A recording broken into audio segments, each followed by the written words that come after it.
Hello and welcome to Film Peaks, where we investigate where film peaks or valleys. I'm going to keep this spoiler free, but I will include a riff section at the end where I show my score and give some thoughts. I show my score at the end because it is a display of the quality throughout the film, so some people could see that as a spoiler, so I'll chuck it in at the end. Whether you like the YouTuber to director trend or not, you can't deny that there are some pretty damn good films coming out of the pipeline. Mostly horror too, which I'm all about.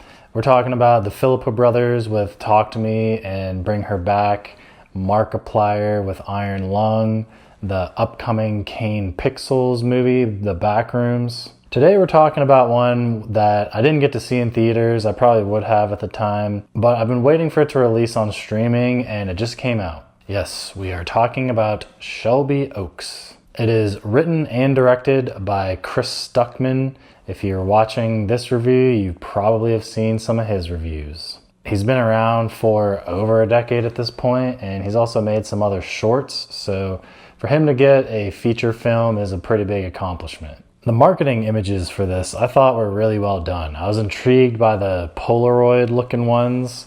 There's a really good job on that. It was also crowdfunded.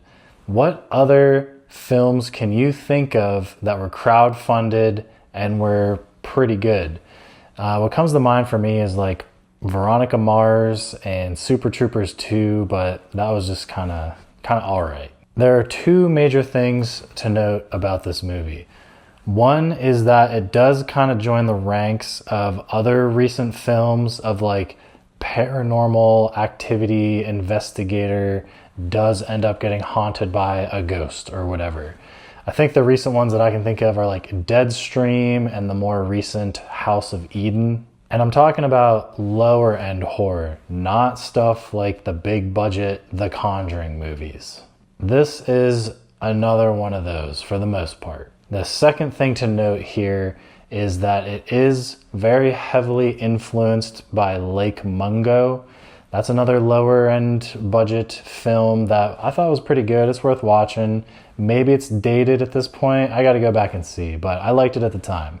Now, Chris is upfront about the influence of Lake Mungo on his movie Shelby Oaks, so it's not like he's trying to hide it or anything, but it is very apparent as you watch this film. And if you ever have seen Lake Mungo, then you kind of know to expect certain vibes, but that's all I'll say about that. Now, because it is a film of that nature, it is a really good excuse to film the movie in a low budget way.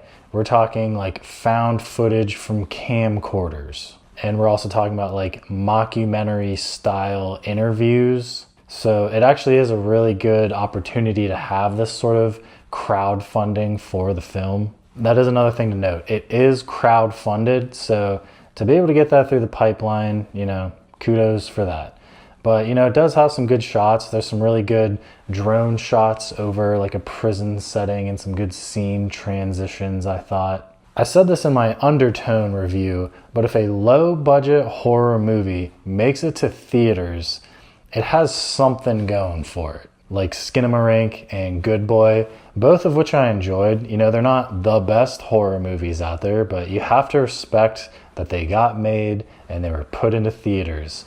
And at the very least, if you don't like them that much, they're under 90 minutes, so you're not wasting too much time. And another aspect about these movies is that they usually have unknown actors, so it's refreshing to see some new names on the scene. Even more so when the actors perform well. Camille Sullivan is Mia, the investigative sister here. She's been in some other things that I haven't seen, but I thought her job here was done really well. Sarah Dern plays Riley. She is the missing sister. She's also been in some other things and some shorts that I haven't seen, but I think she did a pretty good job at playing the disappearing and kidnapped and whatever else happens sister. The husband, Robert, played by Brendan Sexton III, didn't really convince me though. He just kind of seemed dismissive the whole time. His character wasn't that intriguing. He was just kind of like there. They're dealing with the probable murder of Mia's sister, and there's some messed up stuff happening, and he's just kind of dismissive about it and then leaves the scene.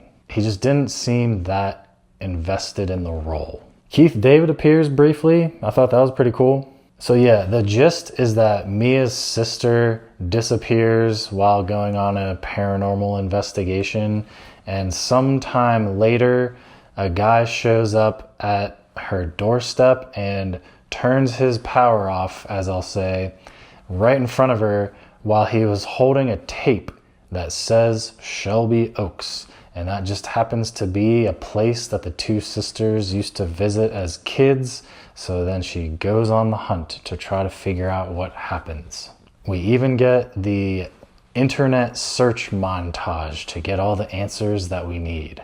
Now, for me personally, like if I'm watching a horror movie, for me to actually be scared, I think I would have to be in that situation. And in this movie, I would not put myself into pretty much any of the situations that Mia puts herself in. Like, sure, the settings are scary, like they had some good sets and everything. I would just never be there. And because, like I mentioned, there's a Lake Mungo vibe to this, I did find myself constantly scanning the peripherals. And every now and again, you can be like, oh shit, there's something back there. And I did think that was pretty cool. Like, I did like those scenes, but I did keep constantly finding myself thinking like, where's the next hidden thing gonna be? Also, I do wonder how much of the budget was spent on having a dog.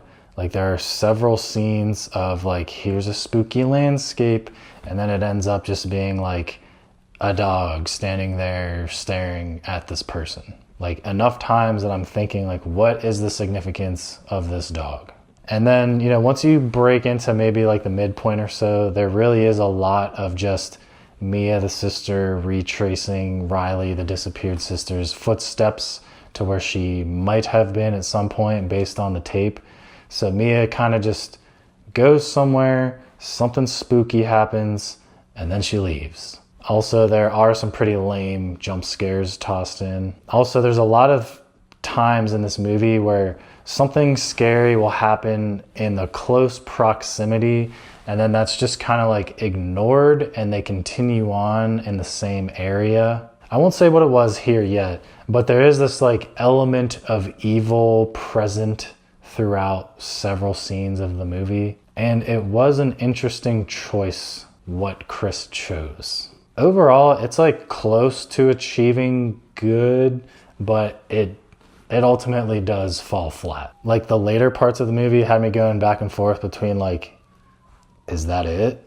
And like, are you serious? In a bad way. Like, is there some sort of prior knowledge that I need to understand this film more? I don't know, but there are definitely some decisions made here. I don't know if it's due to budget constraints. You know, like I mentioned, it is crowdfunded, so they don't have the biggest budget here. But it's not like a terrible start for a first film for someone. So in that regard, you know, if there is another project from Chris Stuckman, I'll probably check it out. It's just not like to the same caliber for a breakout movie as, let's say, Talk to Me and Iron Lung and those types of movies. Anyways, I'll call it here before we get to the riff section, because there are a couple things that I want to talk about. So what is your favorite YouTuber movie? Let me know in the comments, and on the Film Peaks app. It's free on iOS, on Android, if this is your jumping off point. So we are about to go to the riff section. Here we go. All right, we have made it to the riff section. I'm about to show my score here, so this is your last chance to avoid any sort of spoilers. Okay. So this is what I thought of the movie. It was just kind of all right. It's an at-home movie for sure. Like, I'm not upset that I missed it in theaters. You know, like I said, for a first-time feature film directorial debut, you can't be too upset about that. I mean, Chris has like 2 million times the amount of followers that I have, so he's doing something right. But the choice of the incubus as being the monster is not something you see too often. And what's interesting about that is it's more of a European thing, and we're in Ohio here, and an incubus targets women most of the time here. So I don't really understand how that works in this setting. Like, we also have succubus who target men, but there was no mention of that here. And I didn't understand the dynamic between the guy that did the kidnapping and killing and whatnot, because an incubus would target women. I don't know. And I might have missed it, but like, why did he turn himself off in the first place?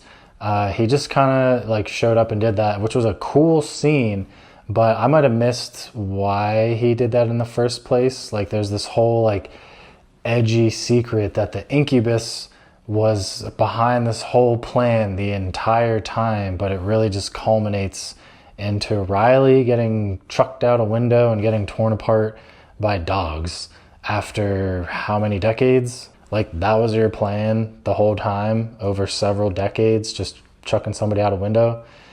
I don't know. But also, I thought Riley was missing for like under a year, like maybe 2. I know they showed the montage of all the billboards and paintings and everything of trying to find her, but the technology stayed the same throughout the film as far as I could tell. So I was actually surprised whenever they said they found her after like 12 years.